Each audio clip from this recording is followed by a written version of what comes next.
জি, আসসালামু আলাইকুম রহমতুল্লাহি ওয়া বারাকাতুহু। তো আমরা দ্বিতীয় পর্বে প্রবেশ করি বললাম ইনশাল্লাহ। তো আজকে বিষয়টা আপনারা সবাই জানেন, হাদিস সংকলনের ইতিহাস এবং মুনকারিনে হাদিসদের জবাব। জি, আমি রায়হান ভাইকে দ্বিতীয় পর্বে শুরু করার জন্য অনুরোধ করছি। আসসালামু আলাইকুম রহমতুল্লাহি ওয়া বারাকাতুহু। ওয়ালাইকুম আসসালাম। আলহামদুলিল্লাহ ওয়াহদা ওয়াসসালাতু ওয়াসসালামু আলা মান লা নাবিয়্যা বা'দ। তাহলে আমরা যেখানে ছিলাম, জিকিরের শব্দে জিকিরটা আমরা শেষ করব। এরপরে হাদিস যে 200 বছর পর লেখা হয়েছে, আম, আর হাদিসগুলি মানা যাবে না, এই বিষয়ে আমরা একটু কথা বলবো, বলে শেষ করব। সেটি হচ্ছে, যেটা আমরা প্রথমত বললাম, যে আল্লাহ তাআলা বলছেন যে ইন্না নাহনু নাযালনা যিকরা ওয়া ইন্না লাহু হাফিজুন। তো এইখানে যে জিকিরের কথা উল্লেখ করা হয়েছে, এখানে কোরআনের কথা উল্লেখ করা নাই, এখানে কিতাবের কথা উল্লেখ করা নাই, এখানে আবার বলা হয়েছে জিকির। কিন্তু আমরা বা মুনকিরিন হাদিস যারা রয়েছে তারা সবাই এটিকে কোরআন বলে স্বীকৃতি দেয়। কিন্তু তারা কোরআন বলে স্বীকৃতি দিচ্ছে আসলে কার মাধ্যমে? হাদিসের মাধ্যমে। কিন্তু তারা হাদিসের মাধ্যমে স্বীকৃতি দিচ্ছে, অথচ তারা হাদিসকে গ্রহণ করেন। আর যদি গ্রহণ না করে, হাদিসকে যদি গ্রহণ না করে, তাহলে এই মতভেদটা তৈরি হয়ে যাবে। এই যে জিকির শব্দটা, হাদিস যদি না মানি, তাহলে কোরআন দিয়ে কোরআনের ব্যাখ্যা, তাফসিরুল কোরআন বিল কোরআন, কোরআন দিয়ে কোরআনের ব্যাখ্যা। এখন কোরআন দিয়ে যদি কোরআনের ব্যাখ্যা শুধু পড়তে যাই আমরা, তাহলে একটি আয়াত আরেকটি আয়াতের বিপরীতে চলে যাবে। কিরকম? যেরকম আল্লাহ তাআলা বলছে ইন্না নাহনু নাযালনা যিকরা, এই জিকির শব্দ হাদিসের দিকে যদি না যায়, পরবর্তীতে কোরআন মাজিদে কোথায় জিকির শব্দ আছে আর কিভাবে বলা হয়েছে, সেটা আমি তো বললাম। তারপর আরেকবার বলি, সূরা আম্বিয়ার 105 নম্বর আয়াতে আল্লাহ তাআলা বলছেন ওয়ালাকাদ কাতাবনা ফিজ জুবুরি মিন বাদি যিকর, যে আর আমি জিকিরের পরে জাবুরকে অবতীর্ণ করেছি।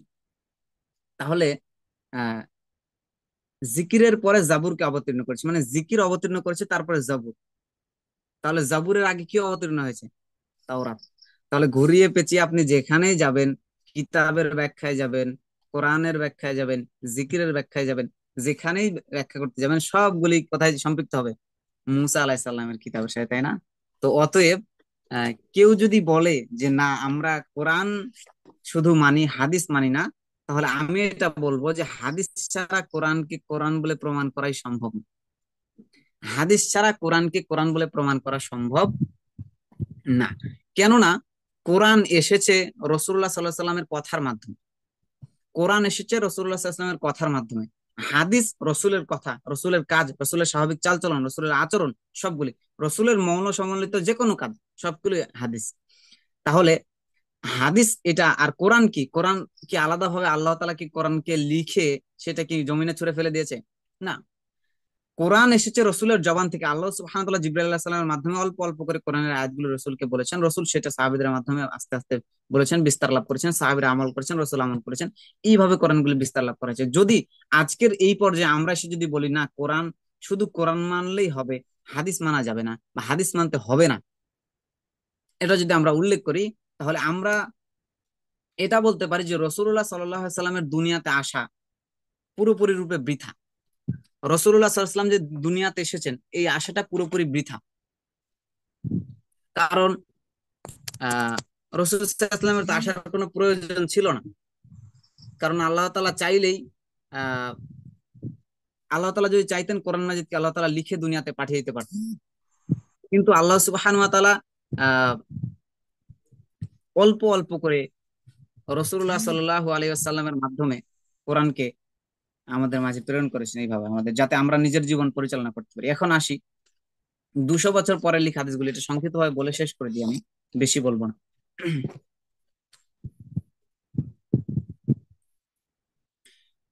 মুনকিরিনে হাদিসরা যারা সবচেয়ে বেশি হাদিসের বিষয়ে একটা কথা বলতে গিয়ে একটা বিষয় বলে, সেটি হচ্ছে যে আহ কোরআন এসেছে, আহ রাসূল সাল্লাল্লাহু আলাইহি ওয়াসাল্লাম থাকতে কোরআনকে লিপিবদ্ধ করা হয়েছে, এবং হাদিস সেটা 200 বছর পরে এসেছে। তারা শুরু করে ইমাম বুখারীকে দিয়ে। তারা শুরুই করে ইমাম বুখারীকে দিয়ে, যে ইমাম বুখারী 200 বছর পর হাদিস লিখেছেন।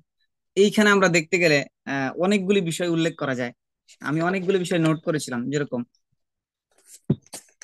আহ ইমাম আবু হানিফা রাহিমাহুল্লাহর আহ কয়েকজন কয়েকজন ছাত্র ছিলেন, যাদের প্রায়, ইমাম আবু হানিফা রাহিমাহুল্লাহর জন্ম কত হিজরিতে?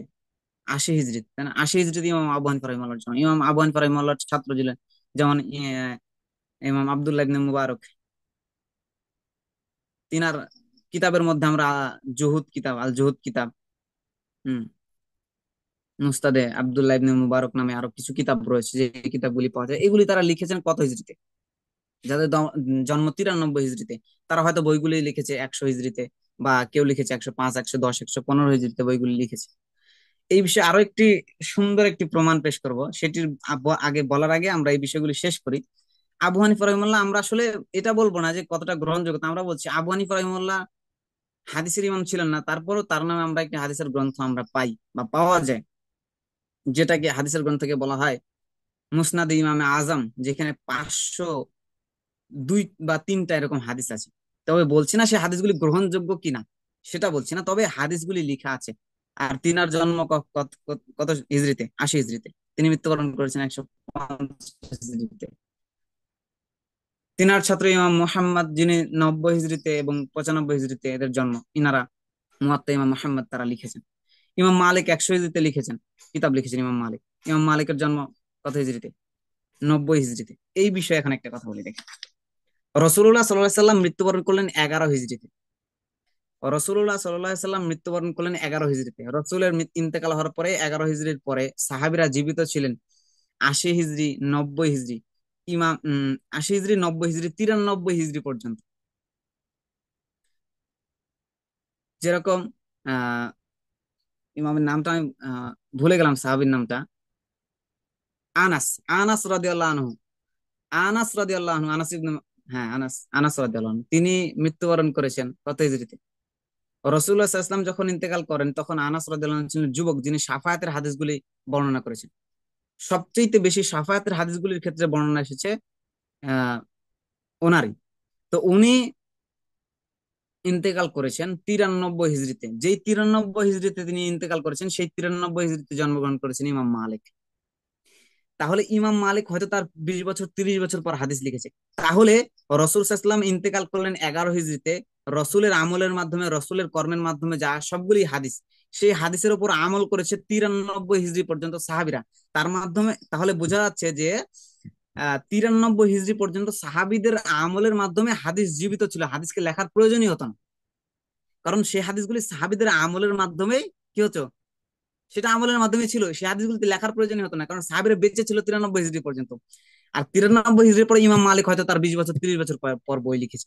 তাহলে আমরা হাদিসকে যদি আমরা এটা ভেবে বিভক্ত করি যে না, শুধু ইমাম বুখারীকে দিয়ে যদি শুরু করি যে 200 বছর পরে, এটা কিন্তু ঠিক না। কারণ ইমাম মালিক মুয়াত্তা মালিক লিখেছে 110 হিজরিতে বা 15 হিজরিতে, 100 হিজরিতে, এরকম তিনি বই লিখেছে। কিন্তু এই হিসাবে যদি আমরা ডিস্টেন্স করতে চাই, তাহলে 90 হিজরি থেকে ইমাম মালিক যদি 20 বছর পর যদি বই লিখে, তাহলে মাঝখানে 20 বছরের গ্যাপ থাকে, বা 25 বছরের। এই 25 বছরের মধ্যে বিখ্যাত বিখ্যাত বড় বড় তাবেঈ আছেন, যারা সরাসরি সাহাবীর ছাত্র, যারা তারা লিখেছে। তো আসলে এইভাবে যে আমরা যে বিষয়গুলি দেখতে পাচ্ছি, যে এইভাবে যদি অনেকেই এভাবে বলে যে হাদিসের ক্ষেত্রে যে অনেকে বর্ণনা করেছে, অনেকে ব্যাখ্যা করেছে, সে হাদিসগুলি কিভাবে গ্রহণযোগ্যতা পায়। কিন্তু হাদিসের এই সনদের উপরে যদি আমরা লক্ষ্য করি, তাহলে এটা সবচেয়ে বেশি আমরা বুঝতে পারবো যে হাদিসের সনদের দিকে লক্ষ্য করলে বোঝা যাবে যে এর সত্যতা কতটুকু, এর সত্যতা কতটুকু। কারণ পৃথিবীর এমন কোন গ্রন্থ, এমন কোন বক্তব্য নেই যেখানে এইভাবে পরিচয়, এইভাবে সুন্দর করে স্থগিত করে পরিচয় আস্তে আস্তে বলে তাদের, তারা কিভাবে, তাদের সততা কেমন ছিল, ন্যায়পরায়ণতা কেমন ছিল, তাদের স্মৃতি শক্তি তাদের কেমন ছিল, তারা কেমন মানসিকতার মানুষ ছিলেন, তাদের আচরণ কেমন ছিল, এই সকল বিষয়গুলি মেনটেন করে হাদিসগুলির সত্যতা যাচাই করা হয়েছে। তাহলে আহ যদি হাদিসের এই সনদের দিকে আমরা খেয়াল করি, তাহলে আমরা বুঝতে পারি কি যে হাদিস হচ্ছে সবচেয়ে সত্য পর্যায়ের একটি বিষয়, বুঝতে পারি যে হাদিসের সনদের দিকে ফলো করে। আবার অনেকের আরেকটি বিষয় বলি, এটা বলে শেষ করে দেবো আজকের আলোচনা। সেটি হচ্ছে অনেকের এরকম বিষয় অনেকে বলে যে আহ, ইমাম বুখারী নিজেই অনেক হাদিস জানতেন, কিন্তু তিনি লিখেন, কারণ হাদিসের মধ্যে ভুল আছে। কেননা বলছেন ইমাম বুখারী 6 লক্ষ হাদিসের হাফেজ ছিলেন, 6 লক্ষ হাদিস সম্বন্ধে জানতেন, কিন্তু তিনি তার বুখারীতে হাদিস আনলেন প্রায় 7,000, 7,500-এর মতো হাদিস আনলেন। তাহলে তিনি আর হাদিসগুলি আনলেন না কেন? এখানে এই আর 6 লক্ষ এতগুলি হাদিস তিনি বাদ দিলেন কেন? তার মানে হাদিস ভুল ছিল বা হাদিস ঠিক ছিল না, এটাই তো নাকি, যার কারণে তিনি হাদিসগুলি বাদ দিয়েছেন। তার মানে বোঝাই যাচ্ছে যে তিনি বেছে বেছে হাদিসগুলি নিয়েছেন। তার মানে যিনি বেছে বেছে হাদিসগুলি নিল, তিনি তো ইচ্ছা করলে হাদিসের মধ্যে নতুন কিছু ঢোকাতেও পারেন। তাহলে আমরা এটা কেন গ্রহণ করব? এখন এই বিষয়ে আমি আরেকটু কথা বলি। আমরা যদি পক্ষান্তরে হাদিসগুলি দেখতে যাই, সেই বিষয়গুলি বলবো। এই এই বিষয়টাকে বলে নি, সেটা হচ্ছে যে সহিহ বুখারীতে 7,500-এর মতো হাদিস রয়েছে। এখন আমরা যদি বুখারীকে পর্যালোচনা করে দেখতে চাই, তাহলে বুখারীতে প্রায় আপনার 12,000-এর অধিক হাদিস আছে। 12,000-এর অধিক হাদিস আছে। কিভাবে?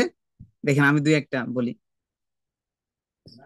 যেরকম বুখারীতে আমরা কয়েকটা শব্দ, হাদিসের কয়েকটা সাজ আছে, যেমন মুআল্লাক, মুতাবাত, এরকম কিছু কিছু শব্দ আছে না? একটি হাদিস ইমাম বুখারী এনেছেন, যেমন ইমাম বুখারী বলছেন যে ইমামের পিছনে যখন মুক্তাদিরা দাঁড়াবে, তিনি বলছেন যে একটি শব্দে তিনি হাদিসে একটি হাদিস এনেছেন, 750 পরে হাদিসটা আছে সহিহ বুখারীতে। তিনি বলছেন কি, লা সালাতা লিমান লাম ইয়াকরা বিফাতিহাতিল কিতাব, যে ব্যক্তি সূরা ফাতিহা পড়লো না তার সালাত হলো না। ইমাম বুখারী সূরা ফাতিহা সম্বন্ধে বলা সম্বন্ধে আর কোন হাদিস বুখারীতে আনেননি, শুধু একটা। অথচ ইমাম বুখারী স্বতন্ত্র আরো কিতাব জুজুল কিরাতে তিনি প্রায় 150-র বেশি হাদিস এনেছেন, আলাদা আলাদা সনদে। বুঝেন, 150-র বেশি হাদিস এনেছেন আলাদা আলাদা সনদে। এরপরে রফিল এদান সম্বন্ধে তিনি আলাদা আলাদা ভাবে এই হাদিস এনেছেন। জোরে আমিন আস্তে আমিনের অধ্যায়গুলি সম্বন্ধে আলাদা আলাদা ভাবে হাদিস এনেছেন। তাহলে এই একটা বিষয় দিয়ে বোঝাতে যাচ্ছে, সেটা যে ইমাম বুখারী বললেন, একটি হাদিস বুখারীতে আনলেন যে ইমামের পিছনে বা যে অবস্থাতেই থাকুক না কেন, যদি কেউ ফাতিহা না পড়ে তার সালাত হবে না। অথচ ইমাম বুখারী কি ওই একটা হাদিসই জানতেন? না, ওই বিষয়ে তিনি আরো 150 হাদিস জানতেন, এবং তিনি সেটা আলাদা কিতাবে এনেছেন। তিনি সেখানে আনেননি কেন? তিনি, কারণ একটির পর যেমন একটির পর একটি, এই 750 থেকে শুরু করে যদি 150 হাদিস আমরা আনা শুরু করি একের পর এক, যে ওইভাবেই ওই একই সনদে যদি আমরা আনা শুরু করি, আলাদা আলাদা সনদ দিয়ে যদি ওই একই হাদিস মতন যদি একই থাকে, তাহলে বিস্তারিত আমরা পড়তে গেলে আমাদের কি হবে, যে একই হাদিস এতবার কেন এনেছেন? ইমাম বুখারী এই বিষয়টাকে কেন্দ্র করে তিনি এই হাদিসকে কি করেছেন, বারবার হাদিসগুলি আনেননি, একটি করে হাদিসগুলি এনেছেন। সকল বিষয়ের উপর একটি করে হাদিস এনেছেন, আর আনার পরে বাদ বাকি হাদিসগুলি আলাদাভাবে তুলে ধরেছেন। এইখানে সবচেয়ে বোঝার যে বিষয়টা হচ্ছে, ইমাম বুখারী যে 6 লক্ষ হাদিস জানতেন, এটা 6 লক্ষ হাদিসের সনদ জানতেন, মতন না। মতন মানে বুঝছেন? হাদিসের কথা। ইমাম বুখারী 6 লক্ষ হাদিসের মতন জানতেন এরকমটা না। ইমাম বুখারী 6 লক্ষ হাদিসের সনদ জানতেন। একই হাদিস ইমাম বুখারীতে এনেছেন, এনে বলছেন এই হাদিসটা আব্দুল্লাহ ইবনে ওমর থেকে, এই হাদিসটা আয়েশা রাদিয়াল্লাহু আনহা থেকে, এই হাদিসটা মুআয ইবনে জাবাল থেকে, এই হাদিসটা আলী রাদিয়াল্লাহু আনহু থেকে, এই হাদিসটা আবু বকর রাদিয়াল্লাহু আনহু থেকেও বর্ণনা আছে, অনুরূপ বর্ণনা রয়েছে। অনুরূপ বর্ণনা রয়েছে। একটি হাদিসের, যেটিকে আমরা মুতাবাআত পর্যায়ের হাদিস বলি, যে হাদিসকে বলা হয় একটি হাদিসের প্রায় 70-এর অধিক সাহাবী যদি বর্ণনা করে, সেই হাদিসকে বলা হয় কি, মুতাবাআত। এরকম হাদিস সহিহ বুখারীতে প্রায় 350-র মতো আছে। তাহলে 350-কে যদি 70 দিয়ে 80 দিয়ে মাল্টিপ্লাই করেন, দেন কত হাদিস আসে? তার মানে এই হাদিসগুলিকে কি ইমাম বুখারী একটা এনেছেন, কিন্তু এই হাদিসের অসংখ্য তিনি সনদ জানতেন, এই হাদিসের সনদ তিনি আরো জানতেন। তার মানে এখানে বুঝতে হবে যে ইমাম বুখারী, আবার ইমাম বুখারী যখন বাব রচনা করেছেন, যতগুলি বাব রচনা করেছেন, সবগুলি বাব দেখবেন আপনি অন্য কোনো হাদিসের গ্রন্থে খুঁজে পাবেন। ইমাম বুখারী যতগুলি বাব রচনা করেছেন, আমরা যদি বলি সেই বাবগুলি তার নিজের, তাহলে সেটা ভুল। কোনো না কোনো হাদিসের কোনো না কোনো একটা অংশ তিনি সেখানে এনেছেন। সে হাদিসগুলো হতে পারে অন্য কোনো গ্রন্থে আছে, যেমন মুসান্নাফ আব্দুর রাজ্জাকে হতে পারে। মুসান্নাফ আব্দুর রাজ্জাকের অনেকগুলি তিনি হাদিস এনেছেন, সহি হাদিসগুলি এনেছেন, যে হাদিসগুলিকে তার বাব হিসেবে তিনি রচনা করেছেন। এইভাবে আমরা যদি প্রক্ষান্তরে দেখতে চাই, তাহলে বুখারীতে প্রায় 12,000-এর অধিক হাদিস রয়েছে। আর ইমাম বুখারী তিনি যে 6 লক্ষ হাদিস মতন জানতেন এরকমটা না, 6 লক্ষ হাদিসের সনদ জানতেন। একই হাদিসের অসংখ্য 80, 90, 100, 150 পর্যন্ত তিনি সনদ জানতেন। তার মানে 150 সনদ মুখস্থ ছিল, হাদিস একটাই। বুঝতে পারছেন? তাহলে যারা ইমাম বুখারীর উপর এই অপবাদ দিতে চায় যে তিনি তিনি 6 লক্ষ হাদিস জানার পরেও হাদিসগুলি গোপন করেছেন বা হাদিসগুলি ভুল করে তিনি জালিয়াতি করেছেন, এটা সম্পূর্ণরূপে ভুল। আর আমরা আরেকটি বিষয় যেটা প্রমাণ করলাম সেটি কি, এটি বলে শেষ করে দিই। আরেকটি বিষয় আমরা প্রমাণ করলাম, সেটি হচ্ছে যে হাদিস লিখা হয়েছে 200 বছর পরে, এই কথাটা সম্পূর্ণরূপে ভুল। হাদিস লিখা হয়েছে অনেক আগে থেকে। যেরকম আমরা যদি বলতে চাই উম যে আপনার ইমাম হচ্ছে আবু হানিফা রাহিমাহুল্লাহর কথা বললাম। আর সাহাবীদের ক্ষেত্রে আমরা যদি বলতে পারি, বুখারীর হাদিস 1454 নম্বর হাদিসে যাবেন, দেখবেন এখানে আনাস রাদিয়াল্লাহু আনহু থেকে তিনি বলছেন, তিনি জাকাতের উপর হাদিস লিখলেন, রসুলের কথা লিখে পাঠালেন কোথায়, দূরে। ওমর ওমর ইবনুল খাত্তাব রাদিয়াল্লাহু আনহু, আলী রাদিয়াল্লাহু আনহু, এরকম সকল সাহাবীদের ক্ষেত্রে কিছু কিছু সাহাবী পাওয়া যায়, তাবেই পাওয়া যায়। হ্যাঁ, তবে তাবি যারা বা বড় বড় ইমামের কথা উল্লেখ করা হয়েছে। তবে হাদিসের ক্ষেত্রে আমরা এটা বিষয় সবচেয়ে বলতে পারি যে অনেকে বলে তাহলে সাহাবীদের কথা বলো, সাহাবীরা কি কিতাব লিখেনি, সাহাবীরা কি হাদিস লিখেনি? অবশ্যই লিখেছেন, তারাও লিখেছেন। তবে তাহলে সাহাবীরা যদি হাদিস লিখে থাকে, তাহলে আমরা সাহাবীদের হাদিস না মেনে কেন ইমামদের হাদিস মানব? এখন বুঝতে হবে সাহাবীরা স্বতন্ত্র ভাবে কোনো কিতাব লেখেননি। সাহাবীরা একটি হাদিস, একটি বিষয়ের উপর, যেমন আহ ইমাম, যেরকম আবু বকর রাদিয়াল্লাহু আনহু জাকাতের উপর একটি হাদিস লিখলেন, জাকাতের উপর রাসূল সাল্লাল্লাহু আলাইহি ওয়াসাল্লামের কথা লিখলেন, বড় করে একটি লিখলেন, লিখে এক জায়গায় পাঠালেন যে ওই এলাকায় যে জাকাতের উপর এই বয়ানটা তোমরা করো, জাকাতের উপর এই বিষয়টা তোমরা নিয়ে আলোচনা করো, তাদেরকে বোঝাও জাকাত কি। লিখে পাঠালেন, যেটা রসুলের কথা। আর রসুলের কথা লিখলে মানে কি, রসুলের হাদিস কি, রসুলের কথা, রসুলের কাজ, রসুলের কর্ম, সেটা লিখিত ভাবেও কাজ, সেটাই হোক, সেটা হাদিসের সাথে সম্পৃক্ত। তাহলে আহ এইখান থেকে বোঝা যাচ্ছে যে সাহাবিরাও হাদিস লিখেছেন। আর যে বিষয়ে আমরা প্রমাণ দিলাম, যে বিষয়ে আমরা প্রমাণ একটি দিয়েছিলাম, যে হাদিস লিখার কথা রাসূল সাল্লাল্লাহু আলাইহি ওয়াসাল্লাম বলেছিলেন, আমি ওইটা আরেকবার বলি, বলে আজকের আলোচনা এখানে শেষ করব। আব্দুল্লাহ ইবনে আমর রাদিয়াল্লাহু আনহু, যেটা প্রথমে বললাম, আব্দুল্লাহ ইবনে আমর রাদিয়াল্লাহু আনহু থেকে তিনি বলছেন, কুনতু ইয়াকতুবি কুল্লা শাইইন আসমাউ মিন রাসূলিল্লাহি সাল্লাল্লাহু আলাইহি ওয়াসাল্লাম, তিনি বলছেন রাসূল সাল্লাল্লাহু আলাইহি ওয়াসাল্লামের প্রত্যেক কথা আমি লিখে রাখতাম, ইউরাদু হিফজাহু, যাতে আমি মুখস্থ করতে পারি। ফানাহাদনি কুরাইশ, কুরাইশের কিছু লোক আমাকে এসে জিজ্ঞেস করলো যে তুমি কেন এটা লিখে রাখো।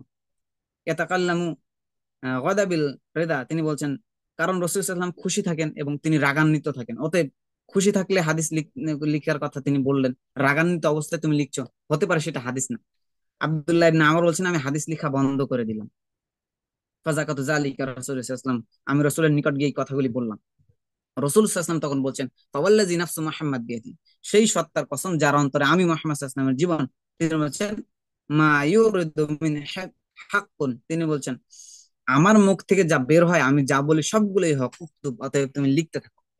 তাহলে রাসূল সাল্লাল্লাহু আলাইহি ওয়াসাল্লাম সাহাবীদেরকে লেখার আদেশ দিলেন, আর সাহাবীরা লিখলেন। তবে সাহাবীদের লিখেছেন তাদেরটা আমরা মানছি না কেন? কারণ তারা আলাদা আলাদা ভাবে বই লিখেছে, কেউ জাকাতের উপরে, কেউ সিয়ামের উপরে, কেউ কেসাসের উপরে, কেউ যে কোনো আলাদা আলাদা হজের বিষয়ে আলাদা আলাদা ভাবে লিখেছেন। পরবর্তীতে ইমামগণ সেই হাদিসগুলি সবগুলিকে একত্রিত করে একটি কিতাবে রূপান্তরিত করেছে, যেই কিতাবের নাম হতে পারে বুখারী, যেই কিতাবের নাম মুসলিম, যেই কিতাবের নাম আবু দাউদ, তিরমিজি, ইবনে মাজাহ, নাসাই, মুয়াত্তা ইবনে মালিক, দারমি, দারিকুতনি, মুসনাদ আব্দুর রাজ্জাক, অসংখ্য গ্রন্থ হতে পারে। তারা সেগুলিকে একত্রিত করেছে। এরকমটা না যে তারা বানিয়ে লিখেছে, তারা সে কি করেছে, সেগুলি কি করেছে, একত্রিত করেছে। তো অতএব আমরা তাদেরটা মানছি মানে যে এরকমটা তাদের অনুসরণ করছি, এরকমটা না। আমরা অনুসরণ করছি সাহাবী, তাবেই, তাবেই, যে তাদেরটাই অনুসরণ করছি। তাদের কিতাবগুলি থেকে হাদিসগুলি নেওয়া হয়েছে এবং এই হাদিসগুলিকে একত্রিত করা হয়েছে বিচ্ছিন্নতা থেকে, একত্রিত ভাবে করা হয়েছে। কোরআন মাজিদের আয়াতগুলি অল্প অল্প করে এসেছে, পরবর্তী সাহাবীরা একত্রিত করেছে। ঠিক অনুরূপ ভাবে সাহাবীরা হাদিস লিখেছেন, আলাদা আলাদা ভাবে পার্ট টু পার্ট লিখেছেন, সেই হাদিসগুলিকে পরবর্তী একত্রিত করে পরবর্তী ইমামগণ লিখেছেন। তাহলে আমরা সারাংশ বলে দিই, হাদিস রসুলের কথা, রসুলের কাজ, রসুলের কর্ম, রসুলের মৌন সমন্বিত সকল বিষয় হাদিস। হাদিসের ক্ষেত্রে কিছু কিছু বিষয় জাল হয় হাদিস, কিছু কিছু ক্ষেত্রে হাসান, কিছু কিছু ক্ষেত্রে জয়ীফ, কিছু কিছু ক্ষেত্রে সহি। এই সকল পর্যায়ক্রমে হাদিসগুলি আসলো। আর হাদিস বর্ণনার ক্ষেত্রে আমরা যে ঐতিহাসিক সত্যের কথা তুলে ধরলাম, সেটি হচ্ছে এক এক জায়গায় এক এক মানুষ এক এক সময় 100, 200, 300 বছর পর পর হাদিস লিখেছেন, অথচ সে হাদিসের গুলির কথা একই রয়েছে, এক শব্দের পরিবর্তন হয়নি। আবার হাদিসকে না বুঝতে গিয়ে আমরা যদি কোরআন মানতে যাই, তাহলে কোরআনকে কখনোই প্রমাণ করা যায় না এটা কোরআন। কারণ কোরআন আলাদা, কিতাব আলাদা, কোরআন আলাদা, জিকির আলাদা, সবগুলি আলাদা ভাবে উল্লেখ করা হচ্ছে।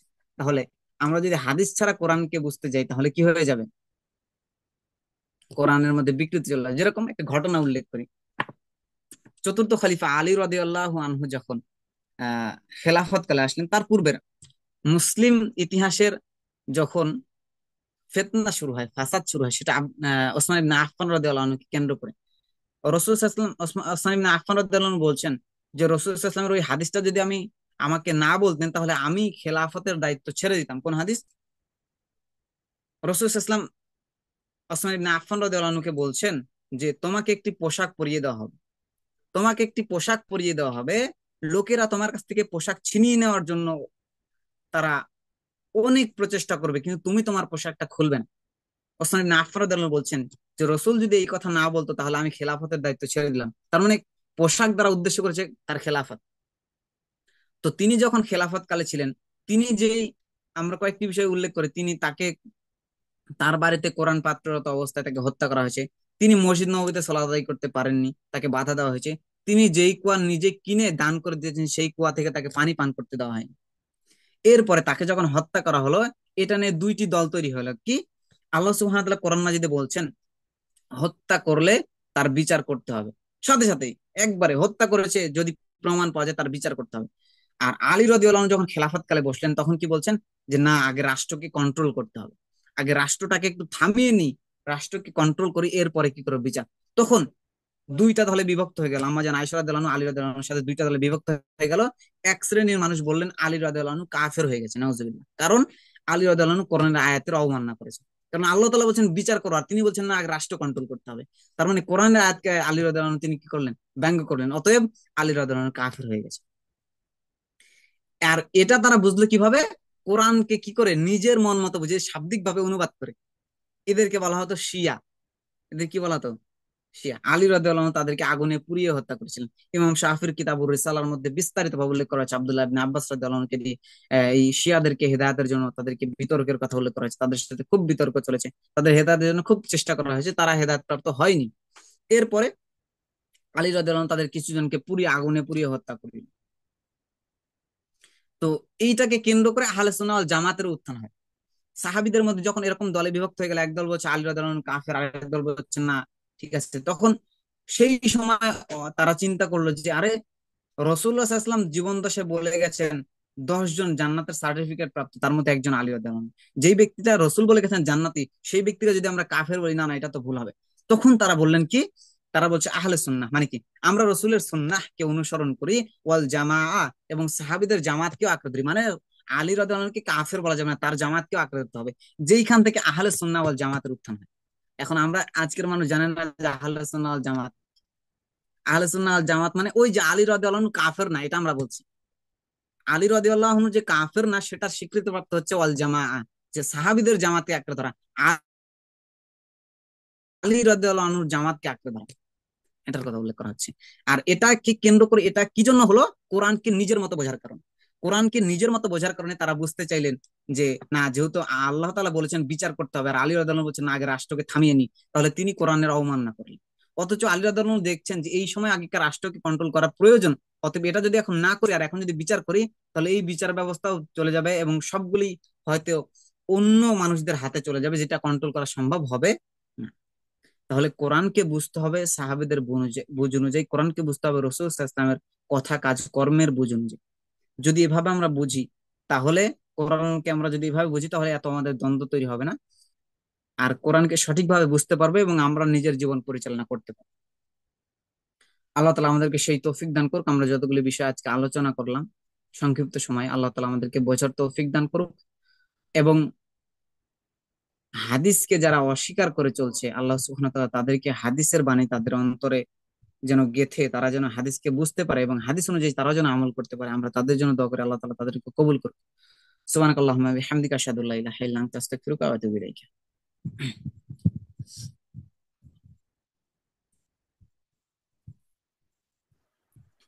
জি, দিনী ভাইরা কারো কি কোনো প্রশ্ন আছে? যদি প্রশ্ন থাকে তাহলে আমাদের রায়হান সালাফির কাছে আপনারা প্রশ্ন করতে পারেন। জি জি জি, প্রশ্ন থাকলে প্রশ্ন করতে পারেন।